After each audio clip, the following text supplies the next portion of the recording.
Magandang araw po sa inyong lahat. Ako po si Banat Bay. Uy, long time no see mga kababayan. Pagpasensyahan nyo na, medyo ito pong linggo na ito, tayo po ay masama ang pakiramdam. Tayo po ay inuubo at sinisipon. Kaya pagpasensyahan nyo na kung medyo minsan tayo ay titigil para umubo at sumipon.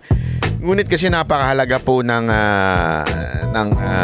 balita na ito na kung saan barado, sunog at pahiya yung bagong tanim witness ng Kamara. Tanim witness ng Kamara dito po kay BP Sara Duterte upang tanggalan ng credibility ang ating Vice Presidente na si Sara Duterte. Alam naman po natin na hindi naging effective yung mga pautot nila noon, yung confidential funds, hindi naging effective. Ano pa ba? Yung mga pautot nila na budget ng OBP, hindi naging effective. Yung pag-deliberate sa budget. At kahit dun kay Chihuahua, dun sa committee ni Chihuahua, hindi rin po naging effective. So ngayon, sila naman po ay naghahanap na naman ng bagong issue.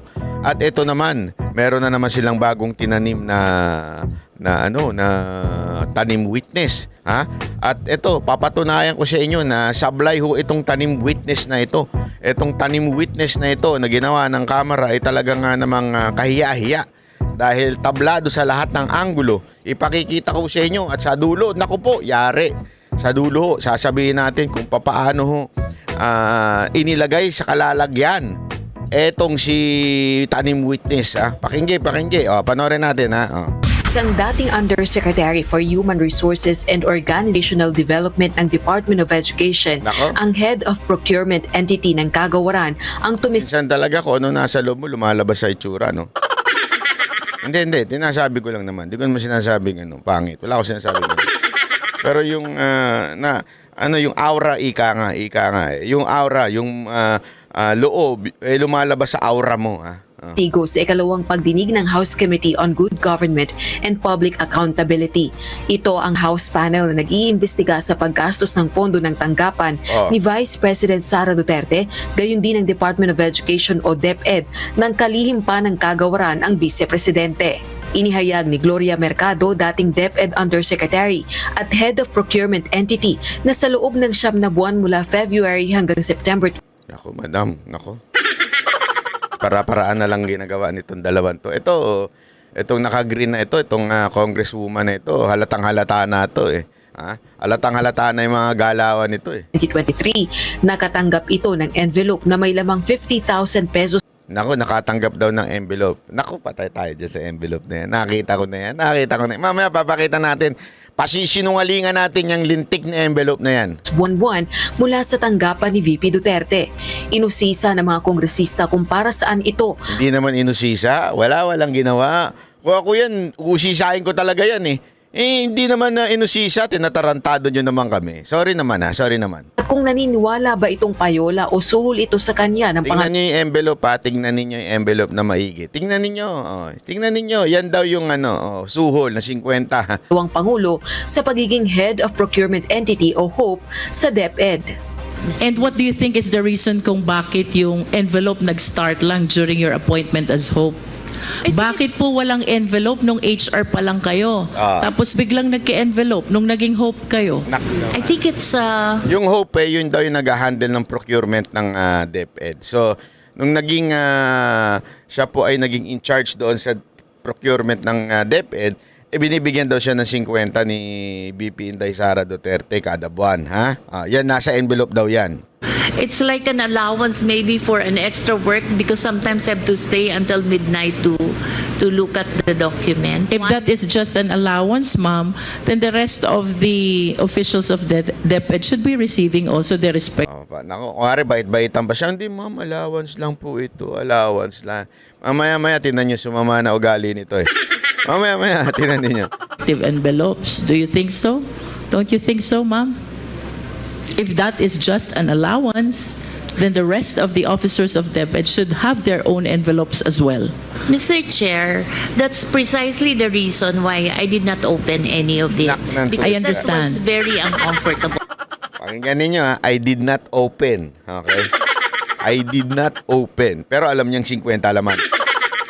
Kasi daw bandang dulo inopen. Tingnan natin. Pakinggan lang natin testimony niya. Mahuhuli ito sa kanyang sariling bibig. I understand. And that leads me to the next question, ma'am. Why were you so uncomfortable with the envelope when you believe that that is just an allowance? I'm 40 years in government. Self-made po kami. Ang 40 years na daw siya sa gobyerno. Bakit wala nangyayari sa DepEd, ha? Mga nakaraang DepEd. I come from Samar, so I have all reasons to protect my name. You wish to protect yourself. Do you confirm? Yes, And the reason, ma'am, is because you believe that that envelope is a bribe. Do you agree with me? Because otherwise, you will not appreciate the job as difficult. You will not uncomfortable opening what you believe is allowance. You will not be thinking about the ombudsman case. You will not be thinking about protecting your... Ginagawang bayanin ni Congresswoman. Style mo, bulok!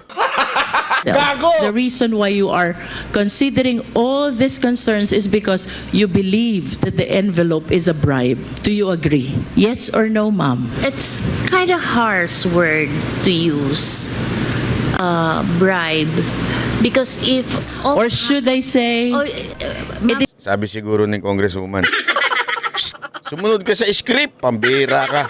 Hindi ka nasunod sa script, ha? Hindi. Yun, katang-isip lang. It's a means to influence your decision being the hope. it could be. Dahil hindi komportable sa natanggap na salapi mula sa tanggapan ni VP Duterte na nooy DepEd Secretary, ayon kay Mercado, pagkaretiro sa pwesto, ipinagkaloob niya ito sa isang non-government organization o NGO. Iprenesenta ni Mercado sa House panel ang mga sobre kung saan inilagay umano ang mga salapi. At least, Mr. Chair, I would know the Vice President is watching us because she just Binigay daw niya yung pera doon sa foundation. Iniwan lang niya yung envelope. Okay? Ibibigay mo yung pera, kinuha mo, inipon mo yung envelope. Hindi, kayo mag-isip kayo na mabuti, ha? Ano yung remembrance yung envelope? had a press conference. And imagine this, mga kababayan. Imagine this. Tinanggap yun ng Kamara. Ako, kunwari, halimbawa ako, pasensya na ho, binigyan po ako ng tigi 1 milyon. Tigi 1 milyon na nakalagay sa envelope. Galing po kay Ganere. Ang patunay po nito, kaya nga gusto kong mag-testify dito laban sa inyo. Laban kay, kunwari lang, halimbawa lang po ito. Laban kay Tamba. Binigyan ako ng tig 1 milyon. Yung 1 milyon, pinamigay ko. Kasi ganun ako kabait eh. Mabait na tao ako. Binigay ko yung 1 milyon. Tapos inipon ko yung envelope. As a remembrance ng 1 milyon. Tapos ipapakita ko sa inyo ngayon, di ba? Your Honor, these are the envelope na pinaglamanan ng 1 milyon. Ito na po yung katunayan. Ito na yung katibayan. Ito na po yung ebidensya, yung envelope. Sana man lang sininghot-singhot ng congresswoman. Paamoy nga ng envelope kung amoy 1 milyon. Hindi. Dito kasi, naniwala na sila kagad sa envelope. Di ba? Naniwala kagad sila na totoo nga na may 50,000 na inabot sa'yo. At sa sobrang bayani mo, pinamigay mo yung 50,000 na yun. Di ba? Sa dami ng 50,000 na yun, magkano na yun? May mahigit kumulang 500, mahigit na siguro yun. O baka umabutan ng 1 milyon yun, di ko sure ha. Pero gayon pa man, pinresinta lang sa inyo yung envelope, naniwala na kayo. Alam mo yung babae na yun, yung congresswoman na yun, abogado pa man din siya, pero ganun niya kagad tinatanggap yung ebidensya. Envelope lang na walang laman. And she said that she's denying giving former DepEd Undersecretary Gloria Mercado 50,000 for 9 months. And the Vice President saying that Mercado was let go because she used DepEd to solicit donations from the private sector amounting to 16 million without her knowledge. And she adds that she will provide the media with paper trail to back up her claim, describing Mercado as a disgruntled former DepEd official. I think, ma'am, given your long history and long service to the Republic, 40 long years, I think it's fair It's for you to very be given the sad. opportunity to reply to the Vice President. I think I don't want to do this, but Nak since naman. siya na yung nagsabi, Akala mo naman, ang galing nung dating niya. Akala mo naman anong bubunutin eh. Dali dahil dahil siya na nagsalita at may banat siya sa akin, lalabas ko ng ebidensya ko. Antayin natin, ano ba ebidensya mo, madam? Tingnan ko nga ebidensya mo. Ha? Suriin nga natin ebidensya mo, madam. i-turn over ko na yung envelope. Nakakatutya ng drama. Turn over ko na yung envelope. Putang! Leche!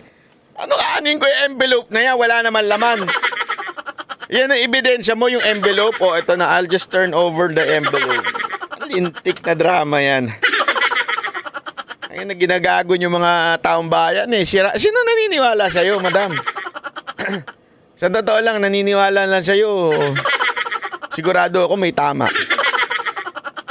May saltik ko yung naniniwala sa'yo, madam. Sigurado ko. Bakit uka nyo? Simple-simple. Envelope lang yan.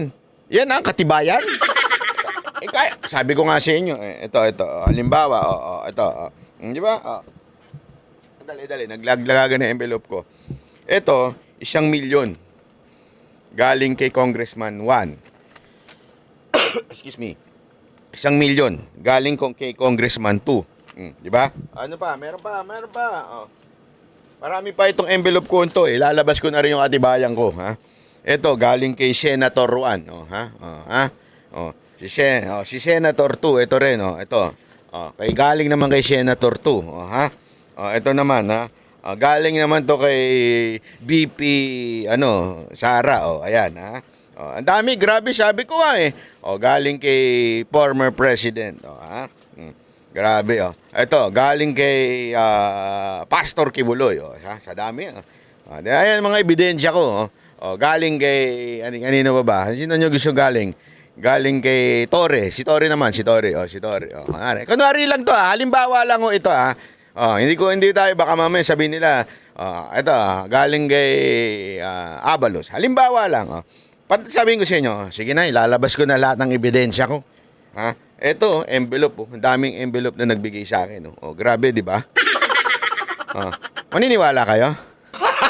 Gago! Dahil doon may ebidensya na siya. Dahil doon, kahit panipaniwala na sinasabi nito ni nanay. Hindi. Kung kayo may utak. Kung kayo lang naman may utak. Ganun na lang nyo tatanggapin yung ebidensya? Hindi. I mean, kung kayo matinong tao, kung kayo abogado, kung talagang kayo ay mga congressman na patas at nagsisiyasat ng tunay na ebidensya, patunayan mo. Paano mo masasabi, mapapatunayan na galing kay Paano mo mapapatunayan galing kay BP Sara Duterte yung mga envelope? Anong ebidensya mo? Pwede mo naman bumili ka lang ng envelope sa kanto. Tapos ipresenta mo dyan, sabihin mo, galing ito kay ganito, ganyan. Ano yung ganong kababaw ang mga kongresista natin? O baka naman kayong mga congressman at congresswoman na nagtanim dyan sa babae na yan?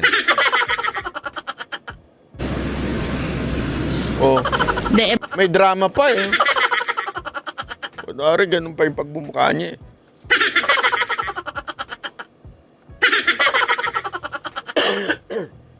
Kunwari, hirap na hirap. Wala naman laman yan. Sana kung may laman yan, hirap na hirap mo isuko. Isusuko mo, envelope. Nagagagawan ba't? Envelope lang po yan, ha? Naipamigay niya na yung pera. Bakit? Yung isipin mo, tapos ito namang camera. Pakikuha. That would be accepted as an evidence.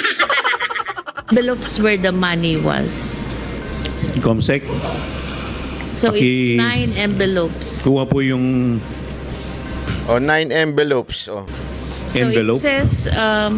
it says hope and the amount is there.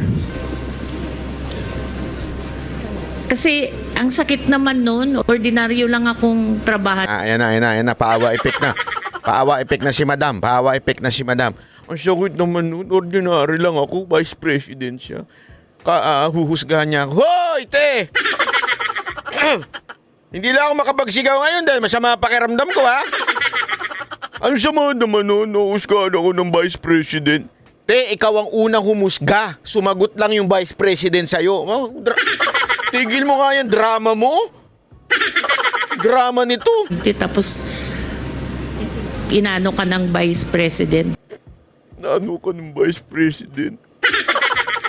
Ordinary tao lang ako, tapos inaano ka ng Vice President. Sino ba unang humusga? Sino ba unang pumunta dyan na nagpuputak? Nagkataon lang, merong mga ebidensya laban sa'yo na pinresinta ang Vice President. Ay, nako. Diba?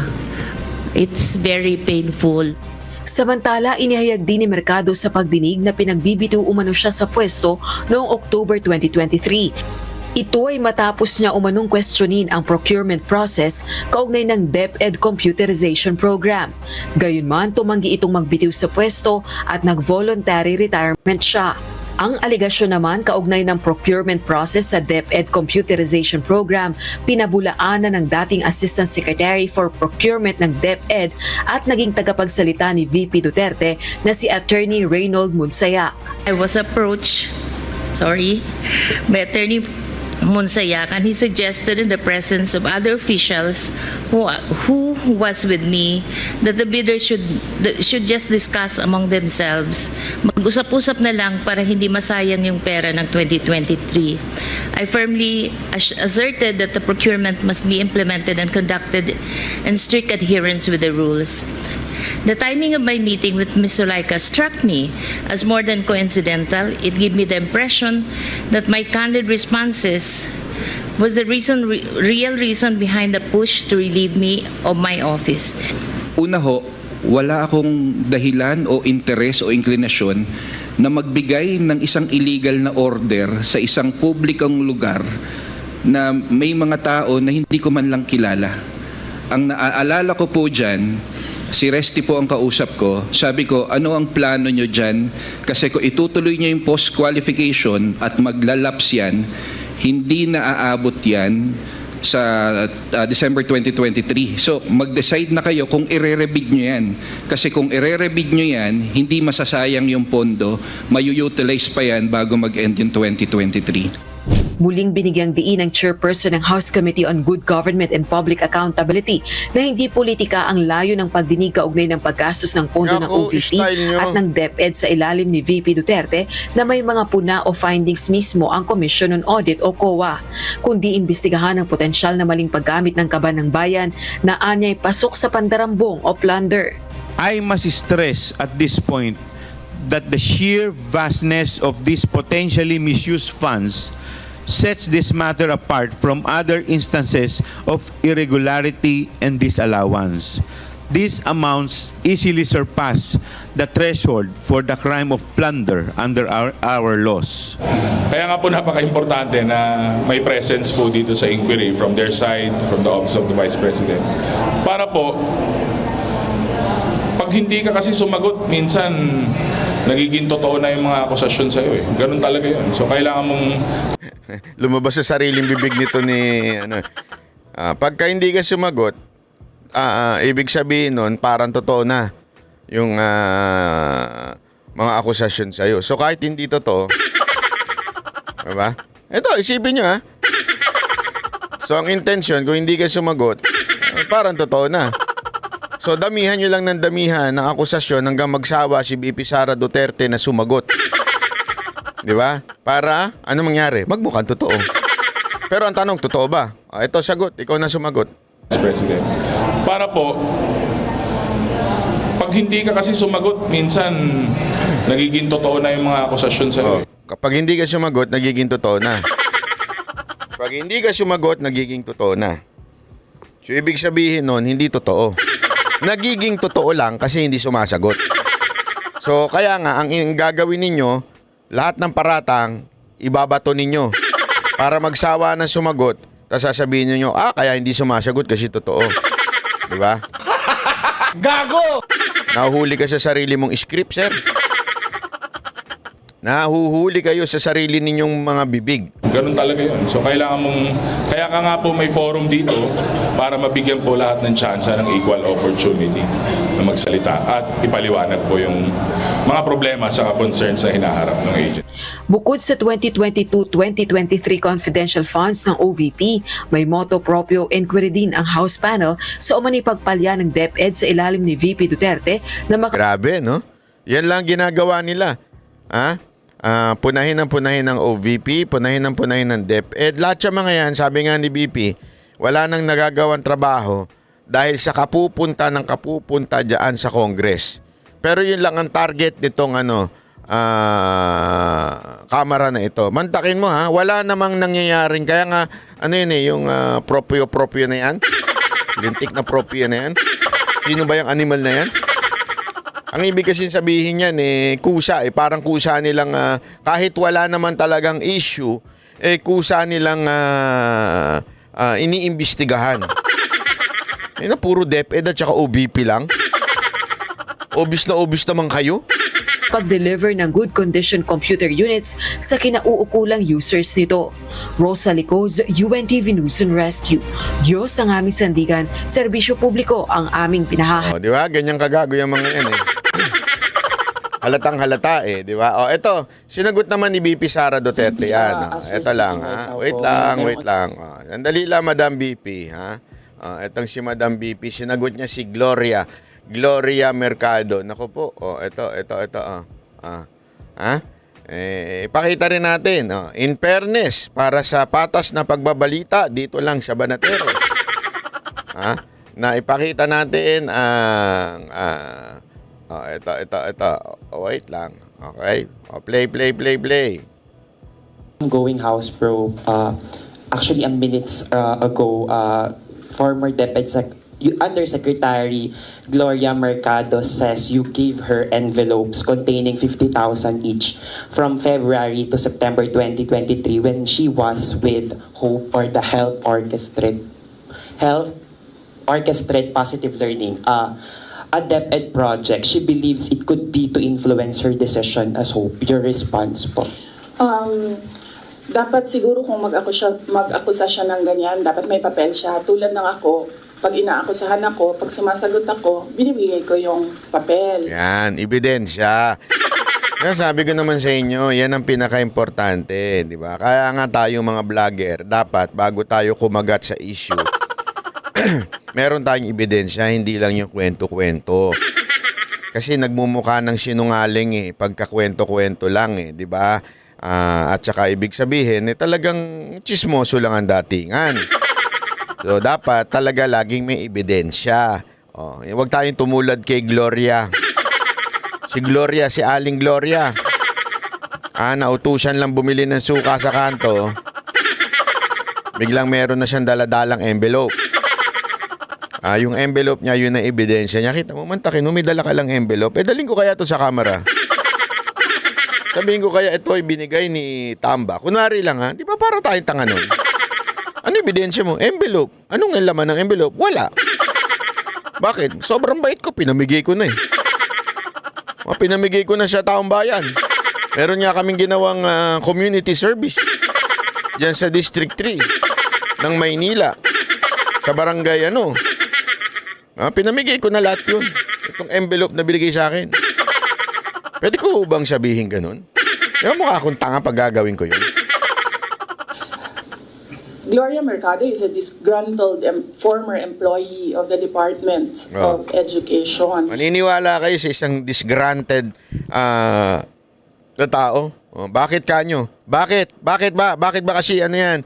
Bakit ba walang kwentang empleyado yan?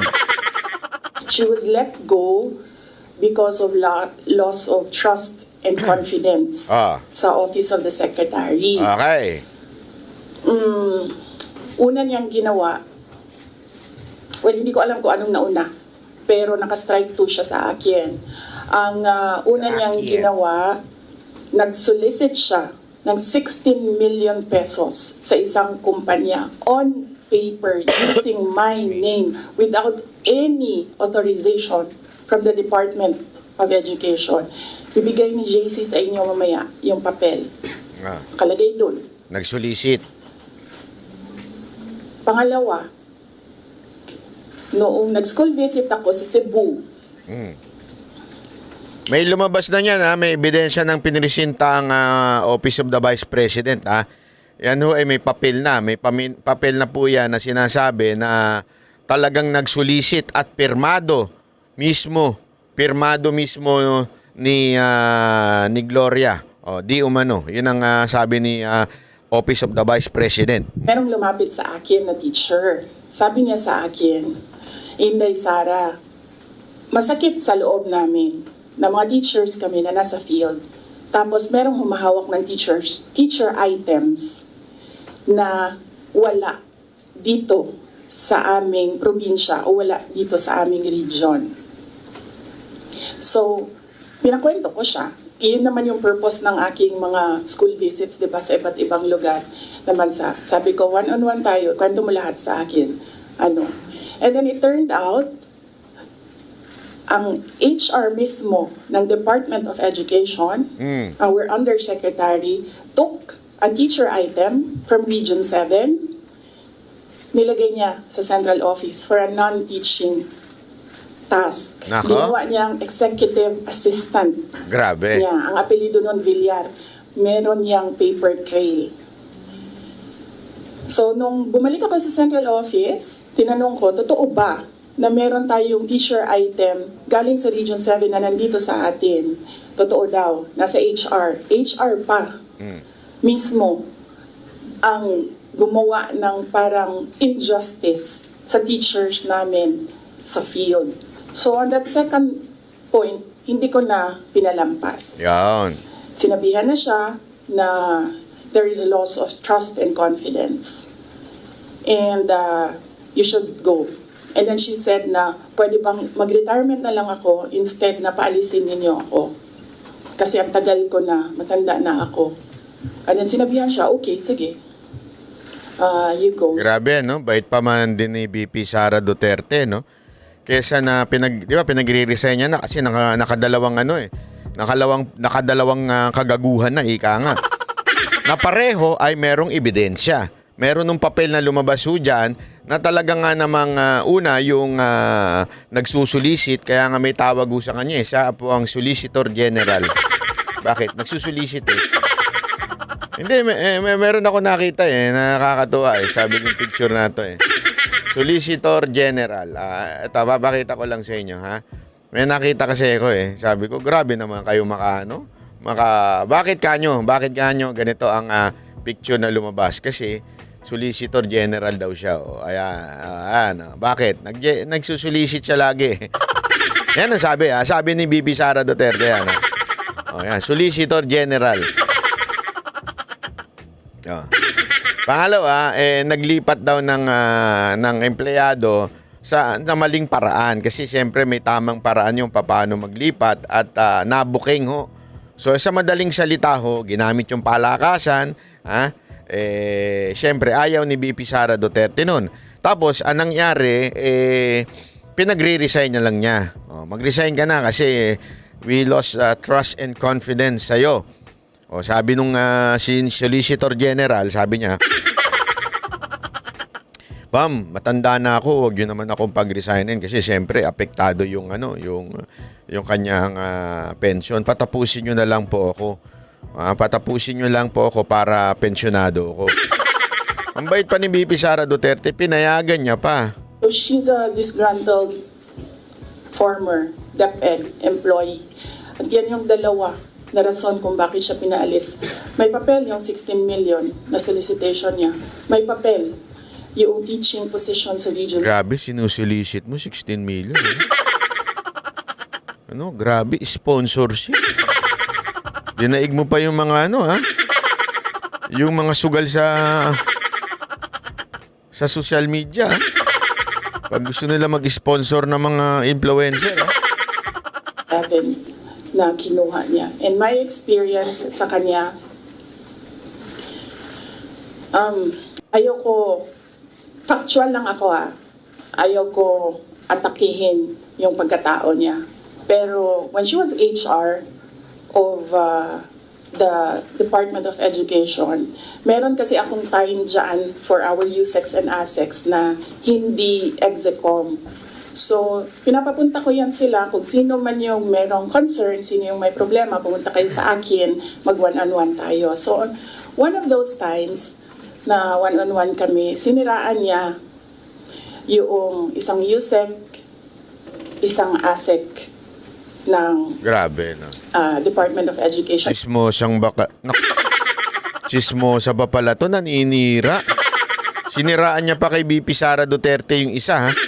Apaka-grabe rin talaga nito ni Madam. Hindi lang Madam Solicitor General. Bago pa lang kami nun.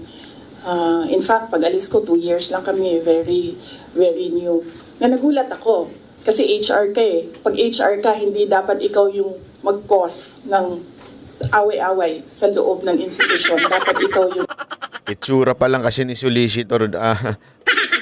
Mga ganyang itsura di ba? Hindi, kasi tingnan yung itsura. Nakakita mo na kagad sa itsura pa lang kung... Alam mo na kagad ang karakas eh. Sabi ni BP Sara Duterte, nasa HR ka pa man din, naninira ka ng kapwa mo. Sa tanong, mga kababayan, yung mga ganyan bang itsura, nasa karakas niya ba yung manira? Ayun na yung sumagot. I-comment nyo dyan kung nasa karakas niya manira. Tuloy. Maging peacemaker. But siniraan niya yung isang ASEC and isang USEC sa akin mismo. Grabe, nagulat ako. Alam ko yung mga ganyan. Uso yan nung panahon ni Mocha. Hindi, uso yan. Yung naninira. Ang daming naninira kay Mocha nun para matanggal sa PCO. Mga USEC, mga ASEC pa yun doon. Kaya naman, isa lang masasabi ko sa inyo dyan. Grabe talaga eh. Talay. Why attack the ASEC or the USEC sa kanilang pagkatao? Hindi naman trabaho. And then, ganun din ang ginawa niya. Nung umalis na siya sa Department of Education because of the 2 points, lumipat siya sa Senate. One of the offices of the senators din, nandiyan yan siya ngayon. And yung isang kaibigan ko doon sa Senado, narinig namin na sige na siya atake. Inaatake niya si Michael Poa, si Reynold Monsayak, si Gerald Chan. Nang iyan ngayon yung nakapangalan sa kanyang statement. Kaya kami, nung nagbasa siya kanina ng statement, hindi na kami nagulat. Kasi naririnig na namin. Grabe, ugali pala na talaga niya manira. Grabe naman ate. Ikaw talaga. Ikaw talaga. Grabe. Ikaw talaga. Grabe naman yan. Talay. Sa opisina, diyan sa Senate, yung mga pinagsasabi niya after she was let go. I think, hindi lang siguro niya matanggap na kasalanan niya kung bakit siya pinalayas sa Department of Education. Pero hindi... May kilala akong ganyan. Yung nag-apply kay Pangulong Duterteng Vice President, tapos tinanggal. Hindi naman tinanggal, hindi tinanggap. Sa madaling salita, busted. Ngayon, grabe ang bitter. Parang ganito si Solicitor General. Porket tinanggal, hindi naman tinanggal, disgruntled. Disgruntled pala. Ewan ko kung ano ba yun. Basta, siya po ay pinaalis. Yun na lang, pinaalis. Ika nga. Yung talaga namin matanggap na magsusulisit ka sa isang private company on paper 16 million. And then, kukuha ka ng teacher item sa field, gagawin mong EA sa central office. Hindi pwede yun. VP, in relation to that, since you brought up yung names po ni Attorney Poa and Attorney Monsayak.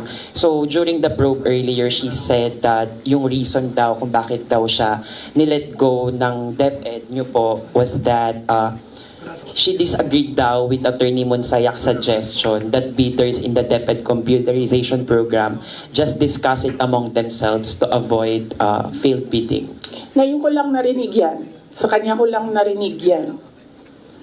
Pero ako ang nagsasabi, kasi I was the one who fired her out of the Department of Education. Grabe. Yung dalawang rason na yon, ang rason kung bakit siya pinaalis sa Department of Education. And as I said, may papel yon. Ibibigay namin sa inyo ang papel. Ang HR record ni Villar, nasa Department of Education din. In fact, hanggang ngayon si Villar nasa region. Kasi sinabihan niya yung region bago siya umalis na ilagay yan sa region, wag yan sa teaching position. Pero that person is holding a teaching position. Oh, grabe, no? Oh, gets nyo na. So, sa madaling salita po talaga, mga kababayan, hindi ko katiwa-tiwala ito si Solicitor General. Di ba? Ngayon, hindi ko alam kung kanino nakarating kasi ngayon nagtatrabaho daw to sa isang senador. At ngayon nga daw, ang ginagawa nitong Solicitor General na ito ay sinisiraan daw ang ilang mga tauhan ni BP Sara Duterte. Okay? Siguro, may isang senador dyan, alam naman natin kung sino senador yun, hindi na natin kailangan pangalanan. Sinasabi nga ni BP Sara Duterte, in due time, kasi sabi niya isa lang ang kumukumpas dito sa mga senador na si Ontiveros, si Trillanes at saka si Franz Castro. Sabi ni BP Sara Duterte may isang kumukumpas lang. At may isa silang bossing, ha? At mukha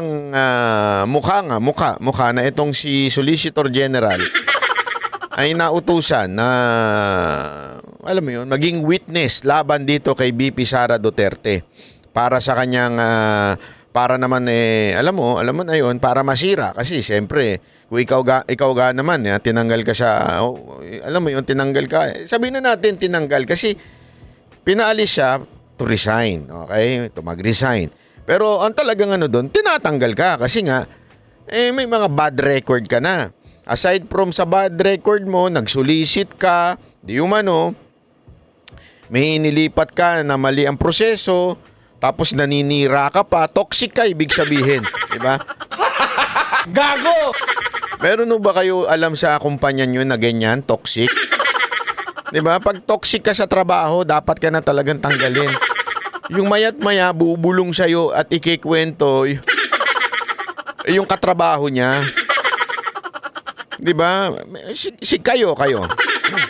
Meron talagang pinanganak na ganyan eh. Yung kesa na trabaho ang asikasuhin, ang inaasikaso yung kapwa empleyado. Kung meron kayong kilalang ganyan, pwede ba isulat nyo dyan sa comment section?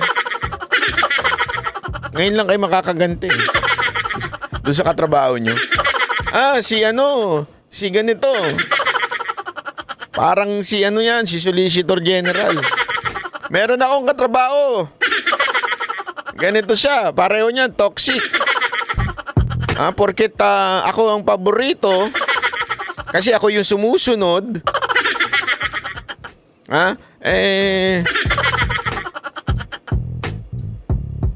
Sisiraan ko na. May kilala akong ganyan. Kasi alam mo minsan ang mga boss minsan kung sino yung masunurin, kung sino yung loyal doon sa trabaho, kung sino yung tapat sa kanyang trabaho at masipag, yun ang pinapaboran. Naturalmente. Ikaw, puro ka chismis. Puro ka intriga. Puro ka paninira. Tapos magagalit ka ngayon pag hindi ka gusto nung leader mo. Gaga ka pala. Hindi siya. Yung mga katrabaho ninyo. Gagat gago pala kayo. Kung nagtatrabaho kayo na maayos, magiging favorite din kayo. Ang problema excuse me po. Ang problema sa inyo, hindi nyo nga ginagawa ng maayos yung trabaho ninyo, panay paninira ninyo, panay papangiintriga ninyo, sa tingin ninyo, bobo yung leader ninyo para hindi maamoy yun. Diba? Oh. Ha? Gago! Alam mo, sa totoo lang, maraming ganyan. Yan nga yung sinasabi ni VP Sara Duterte. Eto daw si Solicitor General, ganyan daw ang pag-uugali. Pati mga Yusek Asik na hindi naman dapat niya pinakikialaman, ay pinakikialaman niya. Alam mo, usong-uso yan sa government office, yung siraan. Kasi sa government office, lalong-lalo na kung ikaw ay... marami akong alam na ganyan. Kasi nung panahon nga ni Mocha, di ba? Meron kasi tayo mga tinatawag na yung career officer, ibig sabihin, na-appoint sila doon not because of the president, the sitting president, but because meron silang kontrata na mahaba. Sabihin, even mawala yung presidente na sitting at that time, tuloy-tuloy ka. Kasi nga, ikaw ay nakakontrata, career officer ka. Di ba? Problema, pag yung mga appointed officer, kunwari, mga katulad na ni Mocha, minsan, nagagalit sila. Parang, sino ka ba? Wala kang karapatan dito. Ako naghirap dito. Ang tagal ko ng director dito. Bakit hindi akong inappoint na ASIC? Ikaw, sino ka ba? Artista ka lang. Bold star ka lang. Tapos bigla kang, porket inano ka kaagad ni Digong. Assistant secretary ka kaagad. Siguro. Ganyan. Mga ganyan, mga chismoso, mga hindi nila matanggap di ba? Marami yung ganyan. Kuwari, hindi ko dapat maging Yusek. Kasi ganito ka, wala kang pinag-aralan. Wala kang ganito. Porket sip-sip ka lang.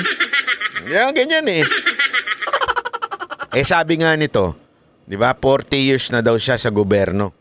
40 years na daw siya. Ibig sabihin, eto yung mga tipong may karir na. Mahaba na yung karir. Tapos biglang may papasok na bagong sekretary. May mga i-appoint na sarili niyang tao. Usong-uso yan sa gobyerno. Yung biglang nagagalit sila dun sa mga bit-bit ng sekretary. Siyempre ikaw, sekretary ka Alam naman ang pagpasok mo, hindi mo bibit-bitin yung mga tapat, mga loyal mong tauhan na kasama mo na ever since. Ibig sabihin, tumingin ka pa lang, alam na ko na iuutos. May mga ganun Kailangan yun ng ganun sa opisina Di ba? Hindi na kailangan magpaliwanag ni VP Sara Duterte. Alam na kagad ng mga tauhan niya kung ano yung gustong mangyari ni VP Sara Duterte. Kasi nga, matagal na niya lang kasama si VP. Minsan, yung mga mapapride, yung matataas ang ego. Ako, nagtatanong lang Solicitor General. Kasing taas ba ng kilay mo, yung ego mo? Hindi, ako nagtatanong lang Kasi minsan nadadama yung kilay sa ego Kasing taas po ba ng kilay ninyo yung ego ninyo? Na, bakit ganito? May mga bagong inappoint na mas malapit kay VP Sara Duterte. Ako yung matagal na dito. Ako ang reyna ng kalakaran dito sa loob ng DepEd. Hindi natin alam kung anong kalakaran yun. Pero alam mo yung mga ganon. Di ba? Ang tanong tuloy dito, Madam, kasing taas po ba ng kilay niyo yung ego nyo? Ako yung nagtatanong lang Alam nyo, mali yung pinasok ninyo. Kung meron man nagdidikta sa inyo at nagsasabi sa inyong, sige, kaming bahala sa'yo. Kami nang bahala sa'yo. Kami nang bahala sa karir mo. Kami na, ako na. Basta ito lang sabihin mo, ito lang ang gawin mo. Madam, tandaan mo, VP Sara is the best example. Siya po ang best example na malapit pero ginamit. Siya po ang best example dyan. Malapit pero ginamit at nung hindi na magagamit, nilaglag na.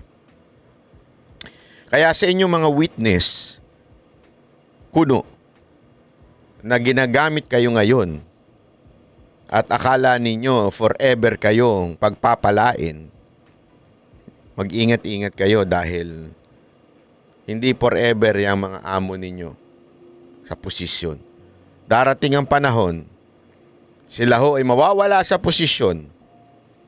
Ikaw, yung dangal mo, yung honor mo, o yung honor mo na inilagay mo o pinusta mo sa taong bayan na nabuking ngayon, forever mong daladala yan hanggang sa huling hinga mo. Daladala mo yung honor na yan. It will not be, alam mo yun, it will not be removed from you. Pero yung mga bumulong sa inyo, hindi forever yan nandyan. Mawawala yan. But the honor that you have wasted because of fake allegation or accusation, dala-dala mo yan hanggang pag, alam mo yun, pag higa mo sa huling higaan mo. Yun lang po. Kaya, babalaho ito sa mga witness pang lalabas kuno. Kayong bahala dahil yung honor ninyo masisira. Maraming salamat po. Ako po si Banat Bay. Yan ang Banateros, boses ng ordinaryo Pilipino. Banateros ay walang makakaawan.